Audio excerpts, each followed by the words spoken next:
பிதா, குமாரன், பரிசுத்த திரியேக நாமம் உங்களோடையும் என்னோடையும் இருப்பதாக. ஆமேன்.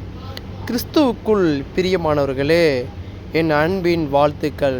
கர்த்தர் கொடுக்கிற வாக்கு என்னவென்றால், யோவான் 8:32 படி சத்தியத்தை அறிவீர்கள், சத்தியம் உங்களை விடுதலையாக்கும்.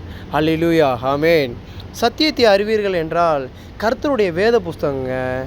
நீங்கள் வேத புஸ்தகத்தை நீங்கள் அதில் உள்ள வார்த்தைகள் எல்லாத்தையும் நீங்கள் படித்து தியானித்து அதில் எல்லாத்தையும் நீங்கள் கடைப்பிடித்து கை கொண்டீங்களா, உங்களை விடுதலையாக்க கர்த்தர் வல்லமை உள்ள தேவனாக இருக்கிறாருங்க. ஆமேன். சத்தியத்தை அறிவீர்கள், சத்தியம் உங்களை விடுதலையாக்கும் என்று கர்த்தர் சொல்லுகிறாருங்க. மனுஷனும் சொல்லலை, ஒரு குடும்பத்திலே சொல்லலை, ஒரு கம்பெனிலே சொல்லலை, உலகம் சொல்லலைங்க. உலகத்தையும் படைத்த சர்வ வல்லமை உள்ள தேவன் சொல்லுகிறாருங்க.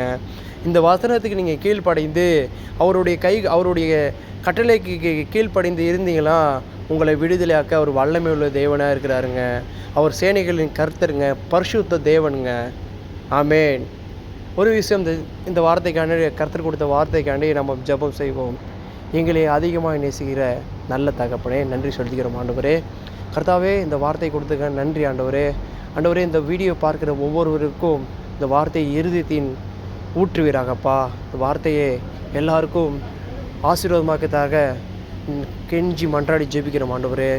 ஆண்டவரே, இந்த வீடியோ பார்க்குற ஒவ்வொருவருக்கும் ஆசீர்வாதமாக்குமாப்பா.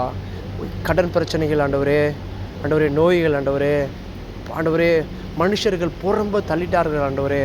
எல்லா பிரச்சனைகளிலிருந்து நீ விடுதலையாக்க தரப்போகிற கிருபைக்காக நன்றி ஆண்டவரே. சத்தியத்தை அறிந்தால் சத்தியம் உங்களை விடுதலையாக்கும் என்று சொன்ன கர்த்தர் ஆண்டவரே, சத்தியத்தை அறிந்திருக்கும் ஆண்டவரே. சத்தியத்தை அறிய போகிற மக்களுக்கும் இதை விடுதலையாக்கி இந்த வசனத்தின்படி விடுதலையாக்க போகிற கிருபைக்காக நன்றி ஆண்டவரே. ஸ்தோத்திரமாப்பா. கிருபையும் இரக்கமும் எங்களோட பின்தொடர்ந்து வர்றதுக்காக நன்றி ஆண்டவரே. அப்பா, இந்த வார்த்தையை தடுக்கிற சத்துருவை நசரேயனாகிய இயேசு கிறிஸ்து நாமத்தினால அகற்றி போடுகிறோமாப்பா. எல்லா துதிக்கான மகிமையெல்லாம் உமக்கு மாத்திரமே செலுத்துகிறோம் ஆண்டவரே. எல்லா துதிக்கான மகிமையெல்லாம் உமக்கு மாத்திரமே செலுத்தி இந்த ஜெபத்தையும் இயேசு கிறிஸ்துவின் மறுக்காத நாமத்தில் கேட்கிறோம் நல்ல பிதாவே. ஆமேன். என் ஆத்துமாவே கர்த்தரை ஸ்தோத்திரி, என் முள்ளுமே ஒரு பரிசுத்த நாமத்தை ஸ்தோத்திரி. என் ஆத்துமாவே கர்த்தரை ஸ்தோத்திரி, கர்த்தர் செய்த சகல உபகாரங்களையும் மறவாதே. ஆமேன். ஆமேன். God bless you. மீண்டும் உங்களை அடுத்த வீடியோவில் சந்திக்கிறேன். தேங்க்யூ.